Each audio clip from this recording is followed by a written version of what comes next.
forgotten all the time. People who would get in positions of responsibility or authority tended to forget where they would come from. So he was always there to remind them, don't forget about housing, education, drainage, the streets, the curbs, the schools, fire station, the library here down the street. When Jose and I would have these conversations sometimes about some very controversial issues, I always found him to be a very respectful and a polite person. He also had a passion, and that would come through sometimes in the way he presented himself and the way he argued his statement.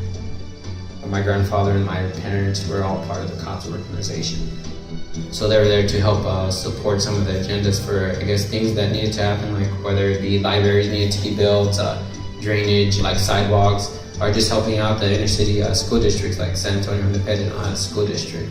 So he was always there in the forefront. He was a thorn in their side, but they knew he meant well, and well for the community and the people of the community. You know, there were some battles that weren't won. But, you know, again, you pick your battles, and then the battles that weren't won, there you go with his letter writing campaigns. He would hand deliver them to the mayor, to the judge, or to the council person. Mijo me llevas a City Hall. There's going to be a citizens to be heard, and there he was. You know, he made sure that his voice was heard. Because he would push people. He went out, I went out on walks with him, went out to get people to vote. And at the voting stations, was there with him. He stood at the streets, we stood there with signs. He organized people without realizing, and now the passing of him, I see what his legacy is. I think what we can learn from Jose is that, you know, there are a lot of people who serve in public offices or serve on big committees, and they end up getting perhaps a lot of attention. But there are many more people like Jose who are capable of having a real impact on the community. And they might not get the lines in the press, but if they can step forward and do those things, they give inspiration and courage to other people around them, and they make a real difference. Now, the park out here in front is still getting gazebos built, the track.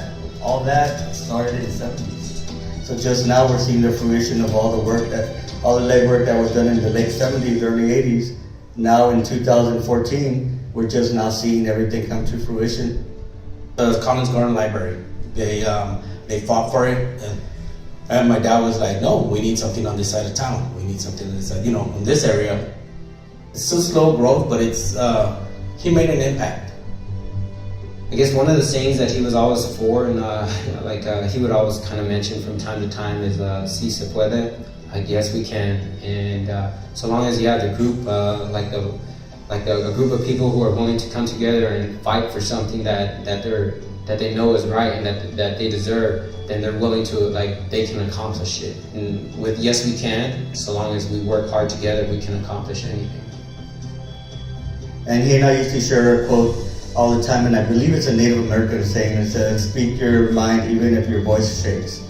And my dad spoke his mind, and his voice shook, and I saw him speak in front of City Hall. I saw him speak in front of politicians, in front of parish church groups, and he knew that down the road the community would benefit. And he would always say, "Es para nuestra gente."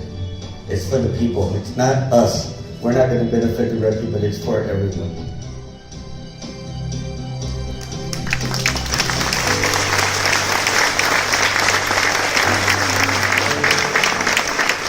Please join me in welcoming the family of Jose here to the stage. The family, please come up.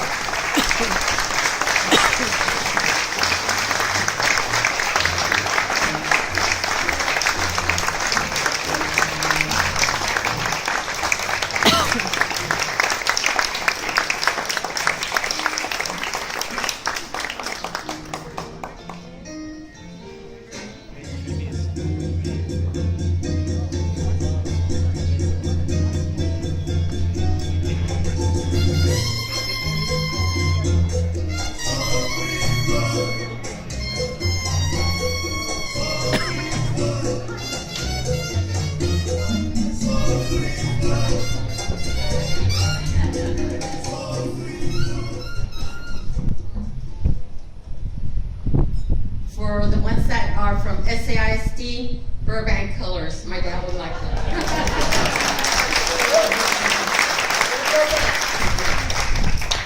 We really want to thank the Westside Coalition for the honor that you're giving my dad. And like my brother just said, if my voice shakes, I'm taking after my dad.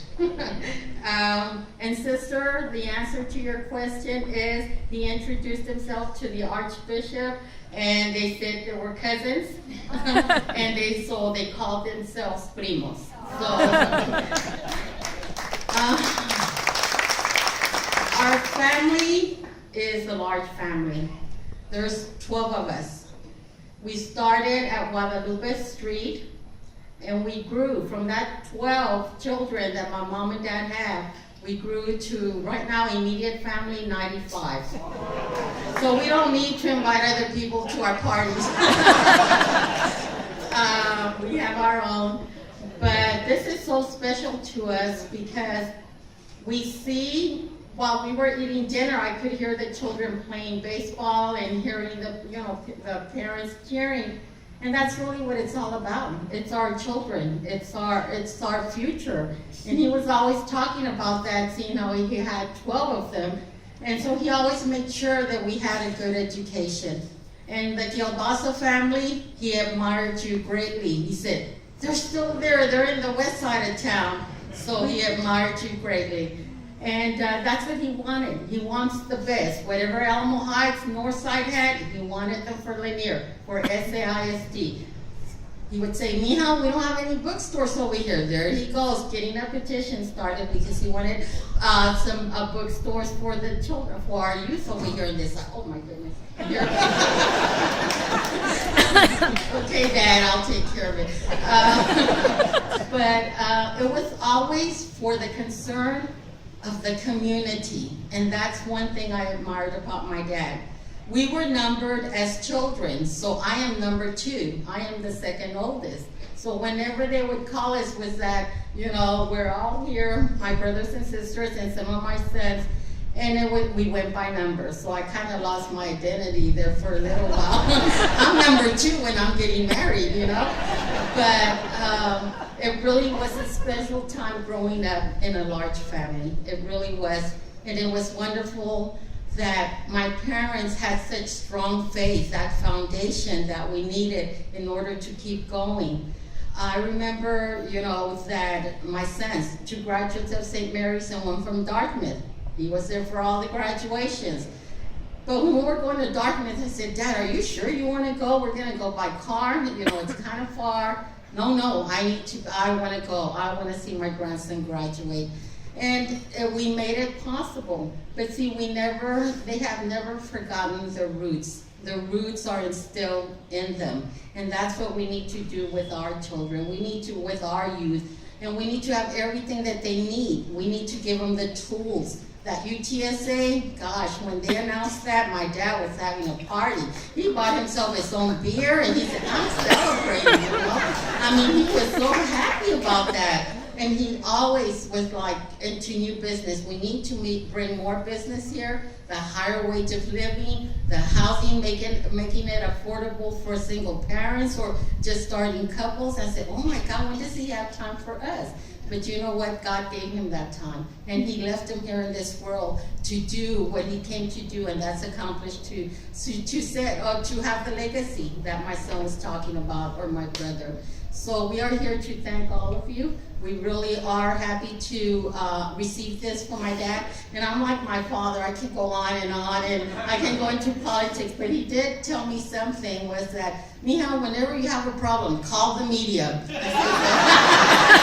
I said, okay, Dad. On behalf of my dad, I know he would be here next to me. You say it for me, Mija. Viva cops, because they did make a difference. Viva la Virgencita de Guadalupe. Viva Cristo Rey. And as one united community, sí se puede. Thank you.